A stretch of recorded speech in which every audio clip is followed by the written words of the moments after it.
छत्तीसगढ़ के किसान फिर से संकट में। जब से भाजपा की सरकार बनी है, संकट में आना, मुसीबतों का सामना करना छत्तीसगढ़ के किसानों की नियति बन गई है। भाजपा सरकार के कार्यकाल में धान खरीदी की तैयारियां पूरी तरह से ठप है। राज्य की सहकारी समितियों में बेमुद्दत हड़ताल के कारण खरीदी केंद्रों में ताले लटक रहे हैं। किसान खून पसीना बहाकर उगाई गई धान की फसल बेचने के लिए खेत खलिहानों में धान इकट्ठा करके बैठे हैं, लेकिन खरीदी का कोई ठिकाना नहीं दिख रहा है।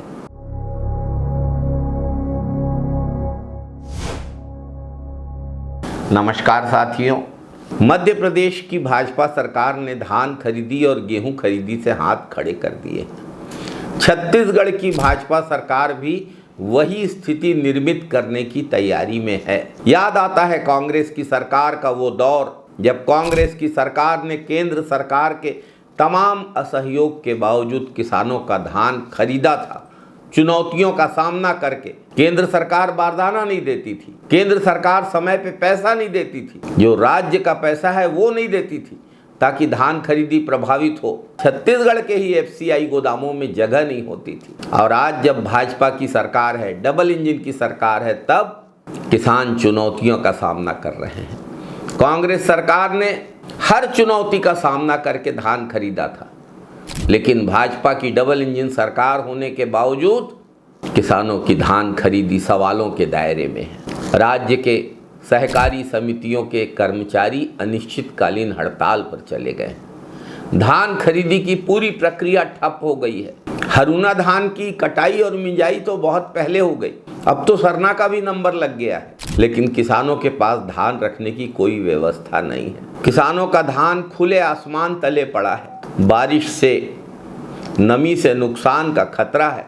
किसान रात रात भर कड़कड़ाती ठंड में जाग रहे हैं अपने धान की रखवाली करने के लिए। और सरकार क्या कर रही है? भाजपा सरकार ने एग्री स्टेक पोर्टल में पंजीयन की अनिवार्यता के द्वारा किसानों की मुश्किलें बढ़ा दी। एग्री स्टेक पोर्टल में पंजीयन के लिए जो राजस्व विभाग की जरूरतें थी, उनको राजस्व विभाग ने पूरा नहीं किया। जानबूझकर अड़चनें डाली किसानों के पंजीयन में। हजारों किसानों का अभी तक पंजीयन नहीं हुआ है। कुछ किसानों का पंजीयन तो हुआ है, लेकिन धान खरीदी पोर्टल में डेटा कैरी फॉरवर्ड नहीं हो पाया है। जिन किसानों के पास वनाधिकार पट्टा है, उनका भी पंजीयन नहीं हो पा रहा है। समय सीमा समाप्त हो गई है। पंजीकृत किसानों को अब तक टोकन जारी नहीं किए गए हैं। किसानों की धान खरीदी की पूरी प्रक्रिया अधर में है। किसान परेशान हैं। धान खरीदी की तारीख जो 1 नवंबर करनी थी, वो 15 नवंबर की गई। 15 नवंबर भी नज़दीक आ चुकी है, लेकिन खरीदी केंद्रों में कोई तैयारी नहीं दिख रही है। सरकारी लापरवाही और प्रशासनिक उदासीनता से किसान असमंजस की स्थिति में है।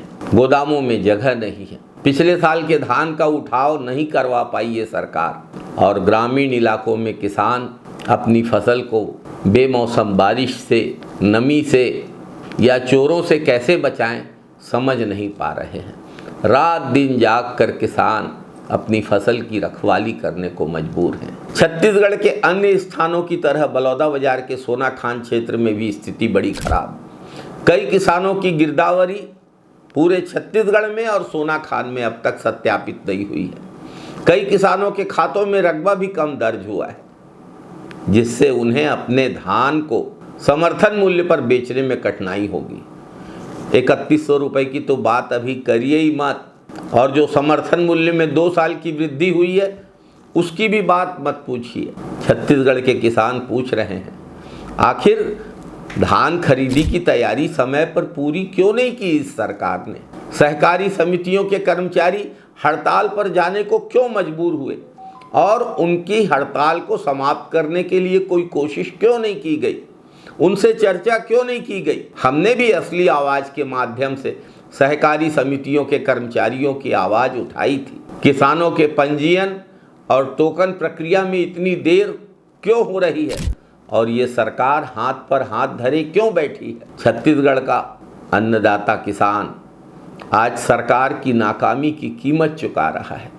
छत्तीसगढ़ मूल रूप से एक फसली प्रदेश है। एक ही फसल धान की होती है। किसान अपने जीवन के लिए, अपने परिवार के जीवन निर्वाह के लिए उस एक फसल पर निर्भर है। उस एक फसल के बेचने के सवाल को आपने इतना कठिन बना दिया है। जिस किसान ने अपनी मेहनत से छत्तीसगढ़ को धान का कटोरा बनाया, वही किसान आज भाजपा सरकार के लापरवाही के कारण परेशान है। अगर जल्द किसानों की समस्याओं का समाधान नहीं हुआ तो सिर्फ किसानों पर नहीं, पूरे प्रदेश की अर्थव्यवस्था पर बहुत भारी पड़ेगा ये सब। आपके क्षेत्र में धान खरीदी में क्या समस्याएं आ रही हैं, आप हमको कमेंट बॉक्स में बताइए। हम किसानों की बात को उठाएंगे पुरजोर तरीके से। जय जवान, जय किसान, जय हिंद साथियों, वंदे मातरम साथियों, जय छत्तीसगढ़, जय जय छत्तीसगढ़।